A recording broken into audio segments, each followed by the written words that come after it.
સુરતના ડિંડોલી પોલીસ મથકમાં પિતાએ પોતાની સગી દીકરીની રાત્રિના સમયે 2 વાર છેડતી કરી હોવાની ફરિયાદ ડિંડોલી પોલીસ મથકમાં નોંધી છે।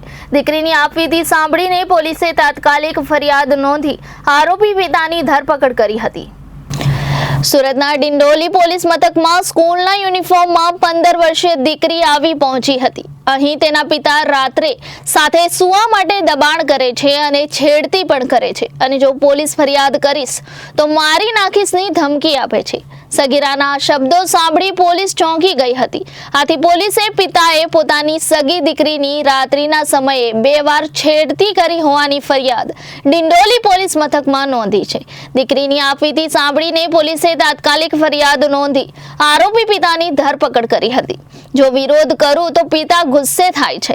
આ બનાવ અંગે ડિંડોલી પોલીસ પાસેથી મળતી વિગતો અનુસાર શહેરના ડિંડોલી વિસ્તારમાં રહેતી 15 વર્ષીય એક સગીરા ડિંડોલી પોલીસ મથકે પહોંચી હતી।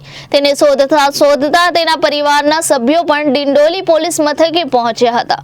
જો કે તેણે એક ફરિયાદ કરવાનું પોલીસને કહ્યું હતું અને આપવીતી જણાવી હતી। એમાં તેની ફરિયાદ તેના જ સગા પિતા વિરુદ્ધ હતી। સગીરાએ પોલીસને એવી હકીકત જણાવી હતી કે તેના પિતા રાત્રિના સમયે તેની પાસે આવે છે અને પોતાની સાથે સૂવા માટે દબાણ કરે છે તેમજ છેડતી પણ કરે છે। સર, ડિંડોલીમાં પિતા વિરુદ્ધ જ ફરિયાદ દાખલ થઈ છે, શું હકીકત છે? ડિંડોલી વિસ્તારમાં ભરવાડનગર 4 રસ્તા એરિયા છે, જેમાંથી એક ફરિયાદી આવી અને પોતાની ફરિયાદ આપેલ છે કે પોતાની સગી ભત્રીજી જે છે એની ઉપર એના સગા પિતાએ શારીરિક અડપલા કરેલા છે। જે સંબંધે પોલીસે તાત્કાલિક એની ફરિયાદ લઈ અને કાયદેસર કાર્યવાહી કરી અને એની પિતાની ધરપકડ કરેલી છે।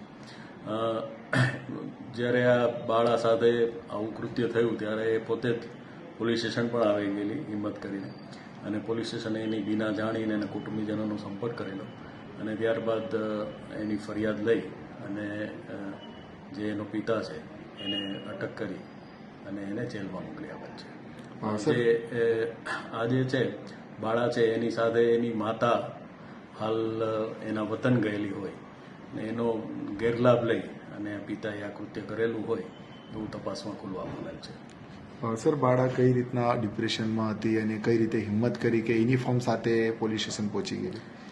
બાળા છે એની સાથે અઠવાડિયા પહેલાં પણ આ રીતનું કૃત્ય થયેલું, પછી આ ફરીવાર એનું રિપીટેશન થતાં બાળાએ જે સ્કૂલ ડ્રેસ સાથે જ એક મહિલાને એને વાત કરેલી અને એક મહિલાએ એને હિંમત આપતા એ પોલીસ સ્ટેશન આવેલી અને પોલીસ સ્ટેશન આવીને પોતાની આપવીતી જણાવતા પોલીસે એની ગંભીરતા સમજી એની ફરિયાદ લઈ અને તાત્કાલિક કાર્યવાહી કરેલ છે અને હાલ એના પિતા છે એ જેલ હવાલે છે।